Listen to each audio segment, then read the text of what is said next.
হজের চতুর্থ এবং পঞ্চম দিন তথা জিলহজ মাসের 11 এবং 12 তারিখ সম্মানিত হাজী সাহেবগণ বাইতুল্লাহ তাওয়াফে জিয়ারত এবং সাফা মারওয়া সাই সম্পন্ন করে পুনরায় মিনায় চলে আসবেন। এই 2 দিন মিনায় অবস্থান করা সুন্নাত। 11 তারিখ দ্বিপ্রহর থেকে সূর্য অস্ত যাওয়ার আগ পর্যন্ত এ সময়ের মধ্যে 3টি শয়তানকে পাথর নিক্ষেপ করবে, 7টি করে মোট 21টি। তবে বৃদ্ধ, দুর্বল, মহিলা এবং ক্লান্ত মানুষের জন্য সূর্য অস্ত যাওয়ার পর থেকে সুবে সাদিকের আগ পর্যন্ত সময়ে পাথর নিক্ষেপ করার সুযোগ রয়েছে। এবং পরের দিন 12 তারিখ হাজি সূর্য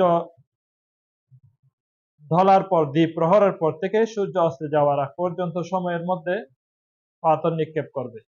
আর দুর্বল হলে বৃদ্ধ, দুর্বল মহিলার জন্য রাতে নিক্ষেপ করার সুযোগ রয়েছে। এ হলো সংক্ষিপ্ত আকারে হজের মৌলিক আমল। ওয়াবিল্লাহি তাওফিক ওয়া হুয়াল মুস্তাআন। হজ্জুন মাবরুর ওয়া যামবুন মাগফুর ওয়া সা'য়ুন মাশকুর।